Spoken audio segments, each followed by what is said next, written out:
கடகராசி, மகர லக்னம். உங்களுக்கு மகர லக்னத்துல சுக்கிரன் நிக்கிறாரு. இப்ப இந்த லக்னாதிபதி சனி வந்து நீசம் பெறாரு. இப்ப உங்களுக்கு சுக்கிர தசை ஸ்டார்ட் ஆயிருச்சு. இது வந்து நல்லா இருக்குமா? உங்களுக்கு விசேஷமா இருக்குமான்ற ஒரு கேள்வி ஆட்டோமேட்டிக்கா வந்துருச்சு. நல்லா நீங்க நோட்டீஸ் பண்ணிக்கோங்க. உங்களுக்கு வந்து சுக்கிரன் மறையல. சுக்கிரன் வந்து உங்களுக்கு வந்து சுபரா தான் இருக்கிறாரு. எங்க? இந்த மகர வீட்ல. அதே மாரி வந்து லக்னாதிபதி தான் மறைஞ்சிருக்கிறாரு. லக்னாதிபதி திசை நடத்தல. அப்ப இந்த கான்செப்ட்க்குள்ளே நீங்க வர தேவல்ல. அப்ப இந்த மகர லக்னத்துக்கு இந்த சுக்கிரன் வந்து யாரு அப்படின்னு பார்த்தோம்னா, சுக்கிரன் வந்து யோகாதிபதியா படுவாரு. அப்ப இந்த யோகாதிபதி வந்து உங்களுக்கு நல்ல ஒரு வாழ்க்கை தரத்த அமைத்து குடுப்பது தான் இவரோட வேலையா இருக்கும். அப்ப நீங்க வந்து இதுக்கப்புறம் உங்களுக்கு நல்ல நேரம் ஸ்டார்ட் ஆயிருச்சுன்னு நீங்க நெனச்சுக்கோங்க. அப்ப கடகராசிக்கு கடந்த 5 1/2 வருஷம் வந்து நீங்க சரியான ஒரு வாழ்க்கை தரம் சந்திக்காமல் இருந்திருக்கலாம். இப்ப வந்து உங்களுக்கு வந்து சனியோட தாக்கத்திலிருந்து ராசி விலகப் போது.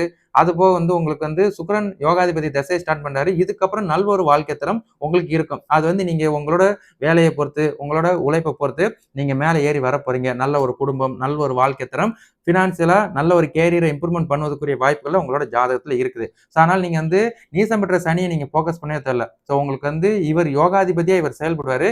இதுக்கப்புறம் உங்களோட உங்களோட பாதைய கரெக்ட்டா செலக்ட் பண்ணிட்டு, அதுக்கு தகுந்தாற் போல நீங்க டைம் டேபிள்லாம் போட்டுட்டு, அடுத்த ஒரு 20 வருஷத்துக்கு நீங்க உழைத்தால் மட்டும் போதும். நீங்க நல்ல ஒரு அமைப்புல இருப்பீங்க. இத மார்க் பண்ணி வச்சுக்கோங்க. அடுத்த 20 வருஷத்துல கண்டிப்பா நீங்க நல்ல ஒரு வாழ்க்கை தரம் வரும்போது, நான் சொன்னது உங்களுக்கு ஞாபகத்துக்கு வரும்.